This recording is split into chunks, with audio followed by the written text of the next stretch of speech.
Okay good morning students. अपना अज दा topic है कॉमन पोटेंशियल एंड कल अपने किया सी energy density of a parallel plate capacitor.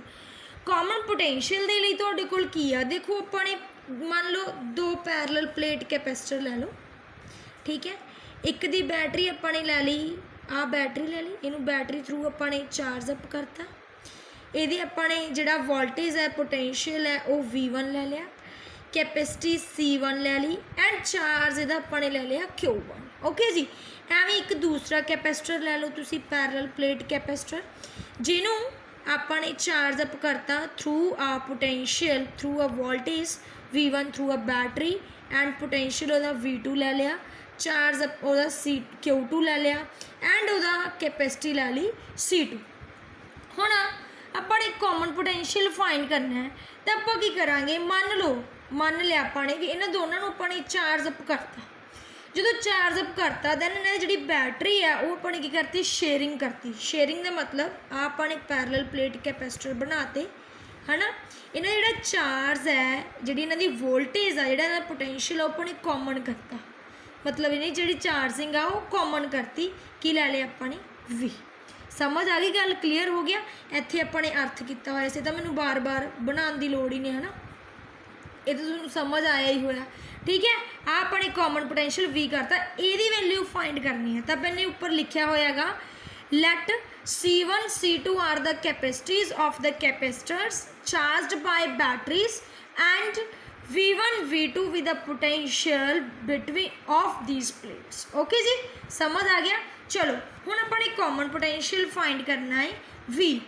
Common potential नूं फाइंड करन दे लई V नूं फाइंड करन दे लई सिंपल कॉमन पोटेंशियल सब तो पहला तुहाडे कोल फॉर्मूला पता होना चाहिए। तुहानूं फॉर्मूला तुहानूं पता ही है की हुंदा, अपने कोल फॉर्मूला सिंपल हुंदा है कैपेसिटी दा C is equal to Q upon V। आही हुंदा ना अपने कोल C is equal to Q upon V। आपने हुण की कढ़ना है, सिंपल की कढ़ना है अपने कॉमन पोटेंशियल V कढ़ना है, तो V is equal to Q upon C हो गया है ना, यही हो गया अपने कोल V is equal to Q upon C। तो कॉमन पोटेंशियल की आऊगा अपने कोल total charge upon total capacitance. Okay जी, समझ आ गया। टोटल चार्ज कितना है Q1 Q2, common potential V ले लिया, की आ गया Q1 plus Q2।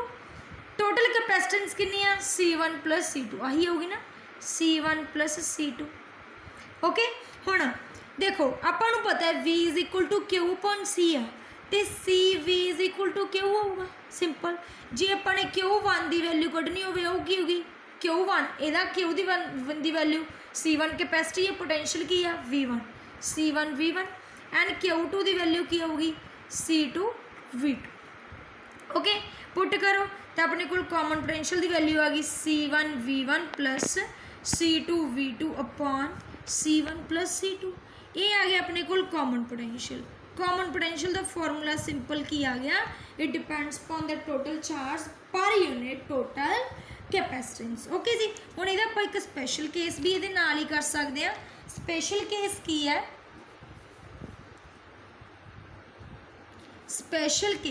Special case दे विच आपां ये कहने आ, अगर अपने कोल जिहड़ा सैकेंड वाला पैरेलल प्लेट कैपेसिटर बनाया होया है उहनूं अपने चार्ज अप ही नहीं किया, जो अपने चार्ज नहीं किया तो वह अनचार्ज रह गया, मतलब वो कोल आ पोटेंशियल है नहीं V2। जो V2 है नहीं वो चार्ज अप नहीं होया तो V2 की वैल्यू की आ गई अपने को 0। When second capacitor is not charged. Okay जो अपने को चार्ज नहीं होया आप तो इत्थे भी पुट कर सकते भी Q2 की वैल्यू 0 जो चार्ज ही नहीं होया है ना, चार्ज की वैल्यू 0 होगी Q2 की वैल्यू, बट कैपेसिटी तो कुछ ना कुछ होगी ना, इस करके आप सिंपल ये वैल्यू पुट कर दें भी V2 की वैल्यू की आ गई 0, तो V की वैल्यू सिंपल की आ गई C1 V1, V2 की वैल्यू 0 तो C2 भी 0 अपॉन C1 प्लस C2। आ अपने को आ गया स्पैशल हीट, आ गई अपने को कॉमन पोटैंशियल की वैल्यू। सिंपल इहदा सौखा ही टॉपिक सीगा अपने को की आया अपने को कॉमन पोटैंशियल फाइंड करना सी। अपने दो कैपेसिटर लै ले, उन्होंने की किया फिर उन्होंने जी बैटरी उन्होंने शेयर अप करता तो वह कॉमन पोटैंशियल अपने को वी आ गया। वी का फॉर्मूला अपन पता ही total charge upon total capacitance, वो वैल्यू फाइंड की अपने को आंसर आ गया। ये आप वाला टॉपिक आगा की है loss of energy. Loss of energy का मतलब की है, लॉस ऑफ एनर्जी फाइंड करने के लिए अपने को दो एनर्जीज होनी चाहिए ने, initial energy and final energy. हुण इधर आओ अपने को देखो आही वाली डायग्राम ते आओ तुसी देखो जो अपने ये इनिशियल आह ये इनिशियल दसूगा, आह अपने को फाइनल दसूगा जो चार्ज अप हो गया सी उस तो बाद उन्होंने डिसचार्ज किया है ना। जे अपने इनिशियल एनर्जी फाइंड करनी होवे दैन इनिशियल एनर्जी की आऊगी half C1V1 square plus half C2V2 square. Okay जो वो कॉमन पोटैंशियल नहीं है, जो उन्होंने कॉमन पोटैंशियल आ फाइनल दे विच उन्होंने शेयरिंग करती, सिंपल कनैक्टेड हो गए, दैन उस टाइम उन्होंने को पोटैंशियल की आया हाफ C1 कैपेसिटी का C1 रही, यदी रही C2, C1V square potential same हो गया हाफ C2V स्क्वायर। आ गया जी, पुट कर सकते हैं दोनों क्योंकि लॉस को फाइंड करने के लिए अपने को दो एनर्जीज तो होनी जरूरी ने।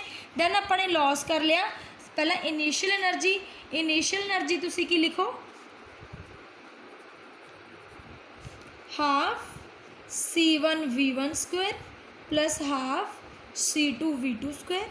एवं फाइनल एनर्जी की लिखो जो कॉमन पोटैंशियल आ गया सी अपने को half C1V square plus half C2V square है ना। ये वी तो कॉमन ही है, इनू कॉमन कर दो half C2 half V square common की आ गया C1 प्लस C2 आ गया अपने को सिंपल है ना। हुण अपने को कॉमन पोटैंशियल की अपनी वैल्यू कड्डी हुई है, V की वैल्यू की कड्डी हुई है C1V1 plus C2V2 upon C1 plus C2 put कर सकते हैं, पुट कर दो, पुट करो half C1V1 plus C2V2 upon C1 plus C2, एदा भी स्क्वायर हो गया, एदा भी स्क्वायर क्योंकि V स्क्वायर है ना। C1 प्लस C2 एक C1 प्लस C2 स्क्वायर तक कैंसिल हो गया, अपने को आंसर है गया हाफ C1V1 प्लस C2V2 का square upon C1 plus C2 आ रही है। समझ आ गया। इनिशियल एनर्जी को तुसी पुट करो फर्स्ट इक्वेशन एंड इनू पुट कर लो तुसी सैकेंड। हुण अपने कढ़ना की है लॉस ऑफ एनर्जी फाइंड करना। लॉस ऑफ एनर्जी फाइंड करने के लिए तो याद होना चाहिए इनिशियल एनर्जी को आप U1 मान लें एंड फाइनल एनर्जी को आप U2 मान लें। हुण तुहाडे कोल लॉस होया, लॉस के लिए अपने को की होना चाहिए जी वध वाली चीज़ होगी वो मूहरे रखांगे, जी घट वाली चीज़ होगी वो पिछे रखांगे है ना, एवें रखांगे।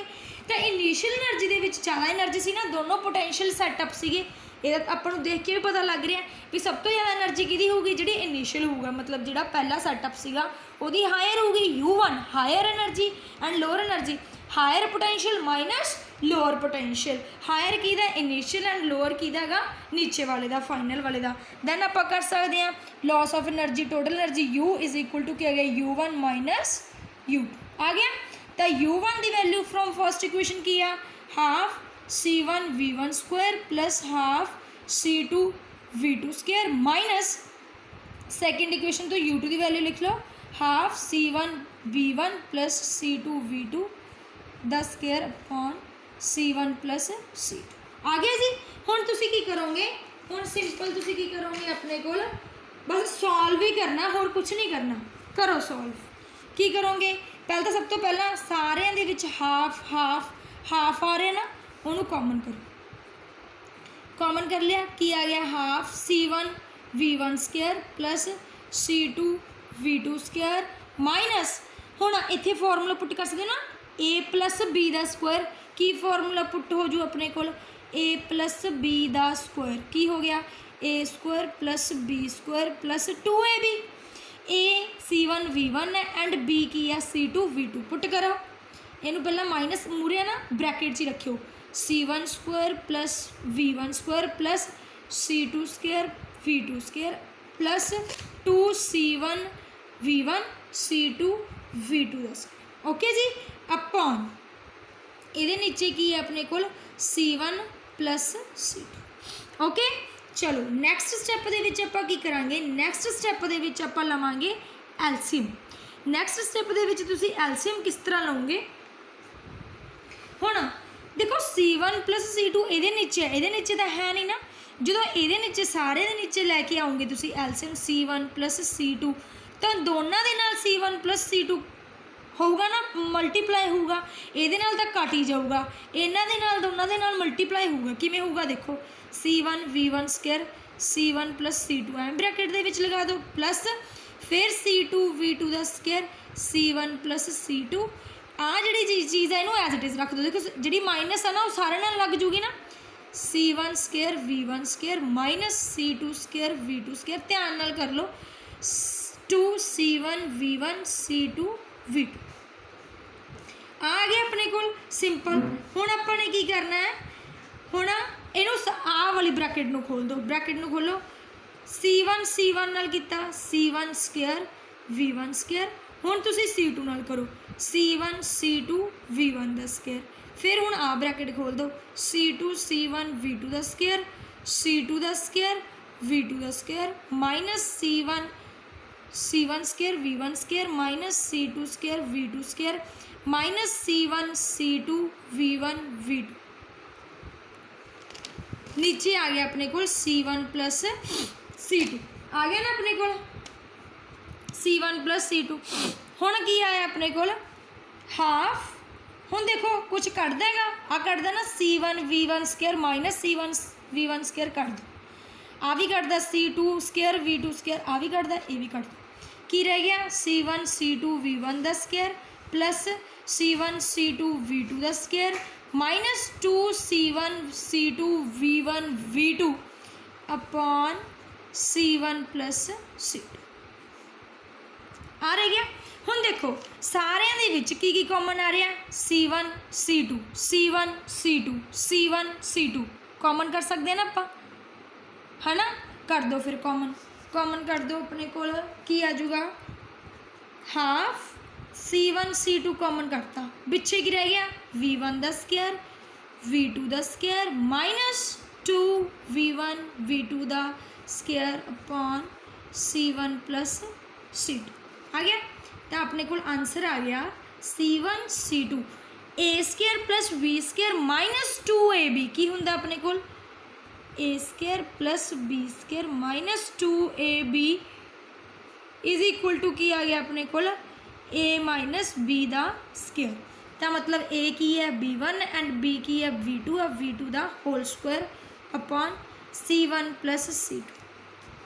आ अपने को सिंपल लॉस ऑफ एनर्जी आ गई, U1 माइनस U2 आ गई। ओके चलो आ तो अपने कर ली U1 माइनस U2 आ गई, आ तो अपने को सिंपल U1 माइनस U2 आ गई, होर कुछ नहीं तुसी करना, बस थोड़ा जिहा इहदे विच समझण वाली गल है। देखो C1 ते C2 तो दोनों पॉजिटिव आए ने, C1 C2 दोनों की आए ने पॉजिटिव आए ने।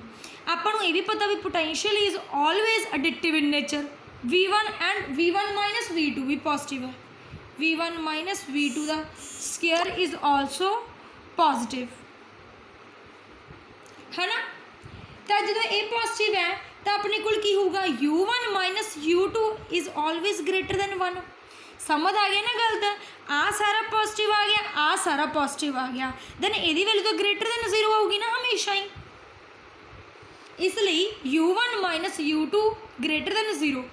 ये तुसी ये भी समझ सकते हो, आप एंड ते ये लिख सकते हैं U1 ग्रेटर दैन U2 लिख सकते हैं ना, U1 greater than U2, U1 minus U2 greater than 0 होगा। क्यों? क्योंकि आ सारा आंसर अपने को पॉजिटिव दे विच आऊ, जो पॉजिटिव जाऊ तो ये वैल्यू ज़्यादा जाऊगी तो U1 ग्रेटर दैन U2। ये तो आप इतों भी प्रूव कर सकते क्योंकि U1 माइनस U2 ही किया से, अपन ये भी पता इनिशियल एनर्जी हमेशा ही ज़्यादा आई है as compare to final energy कड्डी है ना। तो एंड दे आप की कनक्लूजन कर सकते हैं, from this we conclude that total energy of capacitors after contact is less than the total energy before contact. ਆਪਾਂ ਇਹ ਕਹਿ ਸਕਦੇ ਆਂਗੇ ਆਪਾਂ ਇਹ ਕਹਿ ਸਕਦੇ ਆਂਗੇ ਸਿੰਪਲ। ਆ ਦੇਖੋ ਬੇਟਾ ਇੱਥੇ ਮਾੜਾ ਜਿਹਾ ਆਪਣੇ ਕੋਲ ਮਿਸਟੇਕ ਹੋ ਗਈ ਸੀ, C1 C2 ਇੱਥੇ ਮੈਂ ਸਕੇਅਰ ਲਗਾ ਗਈ ਸੀ, V1 ਦਾ ਸਕੁਅਰ ਪਲੱਸ V2 ਦਾ ਸਕੁਅਰ ਮਾਈਨਸ 2V1 V2 ਆਊਗਾ, ਠੀਕ ਹੈ ਜੀ। ਫਿਰ ਆਪਣੇ ਕੋਲ ਹੋਲ ਸਕੁਅਰ ਆਊਗਾ। ਉਸ ਤੋਂ ਬਾਅਦ ਹੁਣ ਮੈਂ ਆਪਣੇ ਕੋਲ ਐਟ ਦੇ ਕਨਕਲੂਜਨ ਤੇ ਤੁਸੀਂ ਕੀ ਲਿਖ ਸਕਦੇ ਹੋ, ਇਹ ਲਿਖ ਸਕਦੇ ਹੋ ਵੀ ਪਹਿਲਾਂ ਆਪਣੇ ਕੋਲ એનર્ਜੀ ਹਾਇਰ ਸੀਗੀ, ਇਨੀਸ਼ੀਅਲ એનર્ਜੀ ਹਾਇਰ ਸੀਗੀ as compared to after sharing after common potential ਆਪਣੇ ਕੋਲ ਕੀ ਆ ਗਈ, ਲੋ ਆਈ। ਤੇ ਤੁਸੀਂ ਕੀ ਲਿਖ ਸਕਦੇ ਹੋ, from this we conclude that the total energy of the capacitor after contact is less than the total energy before contact, hence there is a loss of energy on sharing of charges, this loss of energy in the form of sparking। इस करके जिहड़ी loss of energy हुंदी है ना, sparking the form दे विच हुंदी है। Energy निकल रही है ना बाहर, किहदी फॉर्म च निकल रही है, स्पार्किंग दी फॉर्म दे विच निकल रही है, ओके जी। तो हीट अपने कोल प्रोड्यूस्ड हुंदी है, ओके जी। दैट्स ऑल स्टूडेंट्स, ध्यान नाल ये वाला टॉपिक कर लियो। दैन आपां ने पहला कॉमन पोटैंशियल बारे सारी स्टडी की, कॉमन पोटैंशियल दस्सिया मैंने किवें फाइंड हुंदा है, एंड दैन तुहानूं मैं दस्सिया लॉस ऑफ एनर्जी हो रही है। लॉस ऑफ एनर्जी क्यों हुई, क्योंकि इनिशियल एनर्जी ज़्यादा सी एज कंपेयर्ड टू फाइनल, जिहड़ा आपां नूं रिजल्ट मिलना चाहिए सी वो स्मॉल मिलिया as compared to final energy initial energy, okay बेटा। That's all, thank you.